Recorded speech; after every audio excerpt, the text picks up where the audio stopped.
සුබ දවසක් හැමදෙනාම ආදරයෙන් පිළිගන්නවා Activeatlk YouTube channel එකට. හොඳ යාළුවනේ අදත් Illustrator පිළිබඳව content එකක් අරන් එන්න හිතුවා ඔයාලට. අපි කොහොමද invitation එක design කරන්න කියලා. අනිවාර්යෙන් මේක බලපු ඔයාට තේරෙයි කොහොමද අපි invitation එක design කරගන්නේ කියලා. ඉන්විටේෂන් එක අපිට භාවිතා කරන්න පුළුවන් වෙඩින් එකකට ආරාධනා කාඩ් එකක්. එතකොට තව පුළුවන් මොකක් හරි උත්සවයකට ආරාධනා කාඩ් එකක් විදිහටත් තව ඔයාලගේ ෆංක්ෂන් එකට එහෙමතන බැක්් පාටියකට වගේ ඔයාලට මේ ඉන්විටේෂන් කාඩ් එකක් හදන්න පුළුවන්. හරි එහෙනම් අපි වැඩි කතාවක් නැතුව බලමු කොහොමද මේ ඉන්විටේෂන් කාඩ් එක ඩිසයින් කරන්න කියලා. මේකේ තියෙන දේවල් ගලපගන්න කොහොමද අවශ්‍ය තොරතුරු මොනවද කියලා. හරි අද මං ඩිසයින් කරන්න හිතන සයිස් එක වෙන්නේ A4 එක 3කට නමලා ගන්න සයිස් එක. ඒ කියන්නේ වෙන්න මේ සයිස් එක. ඒ කියන්නේ කොහොමද මේ සයිස් එක හදාගන්නේ මම ඔයාලට පෙන්නන්නම්. මම normal A4 එකේ සයිස් එක ගත්තා මෙන්න මේ විදිහට. මේ තියෙන අපි A4 size sheet එකක්. මම මේක shift එකයි O එක press කරලා artboard properties ගත්තා. හරි මෙතන උඩ තියෙනවා width එක 210යි. එතකොට height එක 297යි. හරි දැන් අපිට මේක landscape අතර හදාගන්න ඕනේ. මම මෙතන ටික් එක දාගන්නම්. හරි මේ විදිහට ටික් එක දාගත්තට පස්සේ අපිට පෙන්වනවා දැන් width එක 297යි. එතකොට height එක 210යි කියලා. හරි දැන් අපි මේක බෙදා ගන්න ඕනේ තුනට. එතකොට මේ 297 කියන එක තමයි මේ දිග අතට. දැන් මම මේ 297 කියලා තියෙනවා බෙදීම 3 ගහලා enter කරනවා. හරි. මෙන්න මේ size එකට තමයි අද අපි invitation card එක design කරන්න හදන්නේ. බලමු අපි මේකට අවශ්‍ය තොරතුරු ටික මොනවද කියලා. මම තොරතුරු ටික type කරගත්තා. හරි. මම මෙන්න මේ විදිහට තොරතුරු ටිකක් type කරගත්තා. දෙමම ඩිසයින් එක කරගෙන යන්න. ඔයාලා බලාගෙන ඉන්න කොහොමද මේ ඩිසයින් එක අපි හදාගන්නේ කියලා.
මගේ යාළුවන්ට මේ තියෙන ෆොන්ට්ස් ඕන නම් අනිවාර්යෙන් කමෙන්ට් කරන්න. ඔයාලට මං ගාව තියෙන ෆොන්ට්ස් ටික අනිවාර්යෙන් දෙනවා. මෙතන සුහද ඇරයුමයි කියන එක අපි ලස්සන ෆොන්ට් එකකට දාගන්න ඕනේ. එතකොට මෙතන තියෙනවා එතකොට මනමාලිගේ විස්තර ටික. මේ ටික එච්චර ලොකු වෙන්න ඕනේ නැහැ. අපිට අවශ්‍ය දේවල් ටික අපි අවශ්‍ය දේවල් ලොකු කරලා highlight කරලා ගමු. බලාගෙන ඉන්න කොහොමද අපි මේක ගලපගන්නේ කියලා. එතකොට ඔයාලට idea එකක් ගන්න පුළුවන් වෙයි.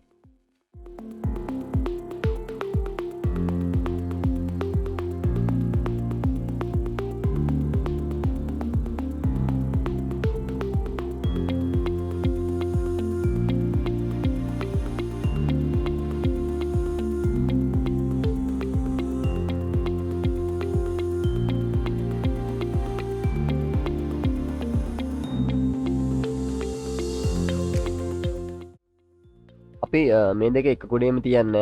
මෙතන තියෙන්නේ මනමාලිගේ තොරතුරට. එතන මෙතන පහළ තියෙන්නේ මනමාලිගේ තොරතුරට ගිහින්ද ඔක්කොම එක ගොඩට දාන්න එපා. ටිකක් වෙන වෙනම ගන්න පුළුවන් විදිහට මේක හදාගන්න.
හොඳයි මගේ යාළුවනේ ඔන්න ඔය විදිහට තමයි අද අපි ඉන්විටේෂන් කාඩ් එකක් හදාගත්තේ.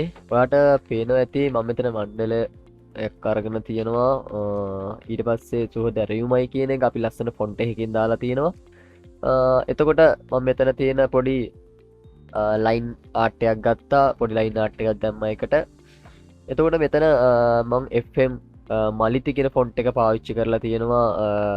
මේ ගෑනු ළමයාගේ සහ පිරිමි ළමයාගේ එයාගේ දෙමව්පියන්ගේ විස්තරය හඳුන්වන තැනට එතකොට මෙතැන්ට බං FM එමානි කියන ෆොන්ට් එක අරගෙන තියෙනවා මෙයාලාගේ සාදය පැවැත්වෙන දවස් සහ වෙලාව සඳහන් කරන්න. ඊට පස්සේ ස්ථානය මම හදලා තියෙනවා සුභාරිව ගාඩන් කියන එක වෙනම ෆොන්ට් එකකින් දාලා හයිලයිට් කරලා තියෙනවා. ඊට පස්සේ ආරාධනය කියන එක මම විශාල කරලා තියෙනවා. මොකද මේක ආරාධනා කාඩ් එකක් හින්දා මෙන්න මේ විදිහට තමයි අපි අද ආර්ට්වර්ක් එක ඩිසයින් කරේ. ඔයාලට පුළුවන් මෙන්න මේ විදිහට ආර්ට්වර්ක් එක ඩිසයින් කරන්න. එහෙම නැත්නම් ආරාධනා කාඩ් එක ඩිසයින් කරන්න කිසි ප්‍රශ්නයක් නැහැ. මේ වගේම තමයි ඔයාලට බැච් පාටි එකකට එහෙම නැත්නම් තව මොනවා හරි පාටි එකකට ඩිසයින් කරනවා නම් ආරාධනයක් කරන තැනකට ඩිසයින් කරනවා නම් මෙන්න මේ විදිහට තමයි ඩිසයින් කරන්න තියෙන්නේ. ඒක ප්‍රශ්නයක් නැහැ කොහොම ඩිසයින් කරත්. හැබැයි හොඳට මතක තියාගන්න අපි බැච් පාටි එකක් කියන්නේ වෙනම දෙයක්. එතකොට අපි වෙඩින් ඉන්විටේෂන් එක කියන්නේ වෙනම දෙයක්. ඒකින්ද ඒ ගැන පොඩි සැලකිලිමත්ව ඉන්න. මොනවගේ ආර්ට්වර්ක් එකද ඩිසයින් කරන්න ඕනි කියලා ඔයාට ඊට පස්සේ තේරෙයි. හොඳයි යාළුවනේ එහෙනම් යාළුවනේ ඔයාලට සුබ දවසක් කියලා මම ප්‍රාර්ථනා කරනවා. හැමදේනම පරිස්සමෙන් ඉන්න. අලුත් වීඩියෝ එකකින් නැවතත් හමු වෙමු. මම Activeatlk නිමේෂ් ගෑන්ස් ශ්‍රී කුමාර්.